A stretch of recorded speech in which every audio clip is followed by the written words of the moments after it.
Hello, അപ്പോൾ വീണ്ടും ഒരു വിഷുക്കാലം കൂടി എത്തിയിരിക്കുകയാണ്. അപ്പോൾ ദേ രാവിലെ തന്നെ കണിക്കൊന്നയും മാങ്ങയും ഒക്കെ വരാന്തയിൽ കെട്ടി തൂക്കിയതിന് ശേഷം നാളത്തേക്കുള്ള വിഷുക്കണി ഒരുക്കാനുള്ള സാധനങ്ങളൊക്കെ വാങ്ങാൻ വേണ്ടി പോകാനുള്ള പ്ലാനാണ്. അങ്ങനെ ബ്രേക്ക്ഫാസ്റ്റൊക്കെ കഴിഞ്ഞ് ഞാനും മോളും കൂടെ ബൈക്ക് എടുത്തുകൊണ്ട് ദേ പർച്ചേസ് ചെയ്യാൻ പോവാണ്. അപ്പോൾ ആദ്യമായിട്ട് വിഷു പ്രമാണിച്ചിട്ടുള്ള വിഷുക്കോടി എടുക്കലാണ് ആദ്യത്തെ പ്ലാൻ.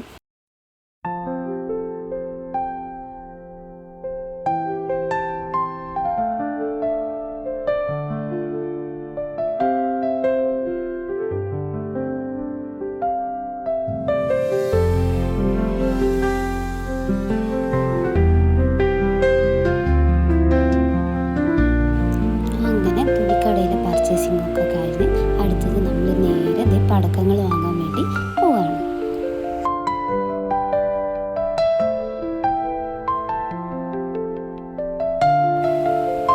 അങ്ങനെ പടക്കക്കടയിലെത്തി ഇതേ ആവശ്യത്തിനുള്ള പടക്കങ്ങളൊക്കെ വാങ്ങിയിട്ടുണ്ട്.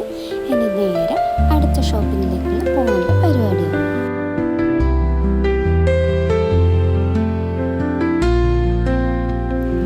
പടക്കങ്ങളൊക്കെ വാങ്ങിച്ച് അടുക്കളയിലേക്കും ഇനി വിഷുക്കണി ഒരുക്കാനുള്ള സാധനങ്ങളും വാങ്ങാൻ വേണ്ടി നമ്മളിവിടെ ഹൈപ്പർ മാർക്കറ്റിൽ എത്തിയിരിക്കണം. അങ്ങനെ സ്കൂട്ടറൊക്കെ പാർക്ക് ചെയ്ത് സാധനങ്ങൾ വാങ്ങാനുള്ള ലിസ്റ്റൊക്കെ എടുത്ത് അപ്പം ഞാനും മോളുടെ അകത്തോട്ട് പോവാണ്.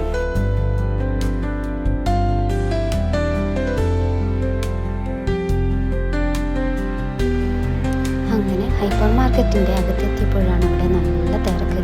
നാളെ വിഷുക്കണി ഒരുക്കാനുള്ള സാധനങ്ങൾ വാങ്ങിക്കേണ്ട തിരക്കാണ് ഈ കാണുന്നത്. അങ്ങനെ ഞാനും മോളും കൂടി ലിസ്റ്റ് പ്രകാരങ്ങളൊക്കെ സാധനങ്ങളൊക്കെ വാങ്ങിച്ച് കുറച്ച് ഫ്രൂട്ട്സൊക്കെ വാങ്ങി എന്നിട്ട് നേരെ കൗണ്ടറിലോട്ട് പോയി. അപ്പോൾ അതിൻ്റെ ഇടയിലാണ് ഈ പൂജാ റൂം ഡെക്കറേറ്റ് ചെയ്യാൻ കാണിക്കുന്ന കാണുന്നത്. സോ അതും വാങ്ങി ബില്ലൊക്കെ ചെയ്ത് സാധനങ്ങളൊക്കെ എടുത്ത് സ്കൂട്ടറിലൊക്കെ വെച്ച് ഇനി നേരെ വീട്ടിലോട്ട് പോവാണ്. അങ്ങനെ സാധനങ്ങളൊക്കെ വാങ്ങി നേരെ പൂജാ റൂമിലോട്ടാണ്. ഇനി പൂജാ റൂം ക്ലീൻ ചെയ്യാനുള്ള പരിപാടികളാണ്. അങ്ങനെ പൂജാ റൂമിലുള്ള വിളക്കുകളൊക്കെ എടുത്ത് നല്ലപോലെ തേച്ച് കഴുകി അതിലുള്ള ഉരുളികളും എല്ലാം വിഷുക്കണി ഒരുക്കേണ്ട എല്ലാ പാത്രങ്ങളും എടുത്ത് കഴുകി വെക്കുകയാണ്.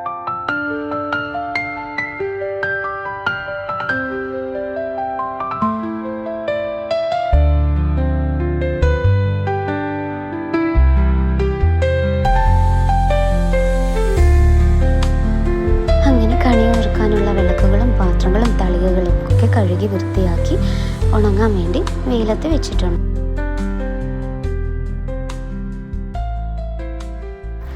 അങ്ങനെ വിളക്കുകളും ഉരുളികളും തളികകളൊക്കെ ഉണങ്ങാൻ വെച്ചതിന് ശേഷം എടുത്തത് നമ്മുടെ കണ്ണിൻ്റെ മേത്ത് കുറച്ച് പൊടികളൊക്കെ ഉണ്ടായിരുന്നു. സോ അതൊക്കെ തുടച്ചെടുക്കുകയാണ്.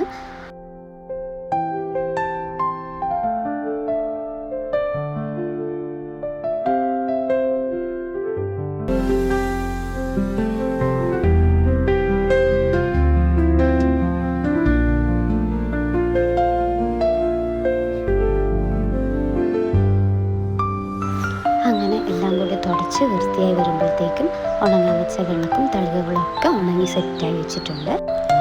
ഇനി അടുത്തത് ഡെക്കറേഷൻ പരിപാടികളാണ്.